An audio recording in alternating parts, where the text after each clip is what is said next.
السلام علیکم، welcome in Basit medicine care. دوستو، آج ہم آپ لوگوں کو بتائیں گے ڈیکس اور رینج کیپسولز کے بارے میں۔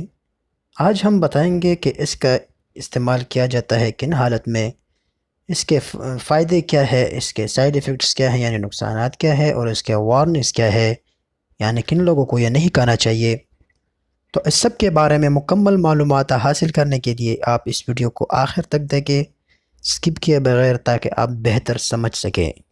دوستو، ڈیکسورینج کیپسولز اور سیرپ دونوں فارم میں مارکیٹ میں اویلیبل ہے۔ سب سے پہلے انگریڈینٹس کی بات کرتے ہیں تو اس میں ہمیں cyanocobalamin, folic acid, ammonium citrate, ferric, zinc sulphate ملتا ہے، یعنی یہ اس کے انگریڈینٹس میں شامل ہے۔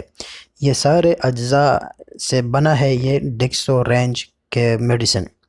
دوستو، یہ جسم میں خون کے خلیات اور پلیٹلیٹ تیار کرتے ہیں، سرخ خون کے خلیوں اور عصبی بافتوں کی تشکیل کو معمول بناتے ہیں، ہرپس اور سمپلیکس وائرس کی نمو کو روکتا ہے، میورو بلاسٹک بون میرو پر ایک نورموبلاسٹک میرو تیار کرنے کے لیے کام کرتا ہے۔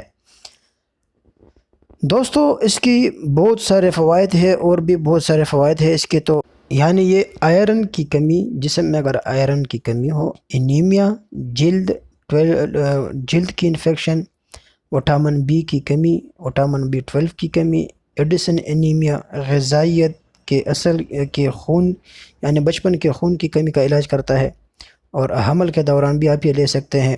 اس کے علاوہ بچپن سے آئرن کی کمی ہو جسم میں، اور پیٹ اور آنتوں کے مسائل، اور وٹامن B12 کی کمی، اور خون کے سرخ خلیوں کو کم کے تعداد کو زیادہ بنانے کے لیے کام آتا ہے۔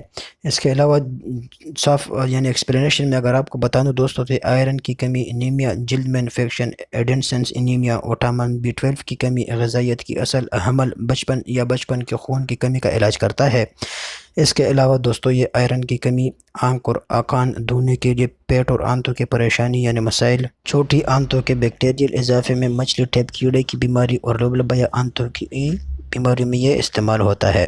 ناظرین، اس کے کچھ سائیڈ ایفیکٹس ہے یعنی ضمن اثرات ہے، جیسے اس استعمال کرنے کے بعد آپ لوگوں کو افسردگی، الرجک رد عمل، منہ میں تلخ ذائقہ، اپارا، نمک، فیرک، امونیم، یہ سب اس کے سائیڈ ایفیکٹس میں شامل ہے۔ آپ کو افسردگی ہو سکتی ہے، الرجک رد عمل ہو سکتا ہے، منہ کا ذائقہ خراب ہو سکتا ہے یعنی تلخ کڑوا ذائقہ آپ کو محسوس ہو سکتا ہے۔ تو یہ اس کے سائیڈ ایفیکٹس سے ہے۔ کوئی بھی میڈیسن ہو دوستو، ڈاکٹر کے پرمیشن کے بغیر کبھی بھی استعمال نہ کرے۔ ویڈیو اچھی لگی کو تو لائک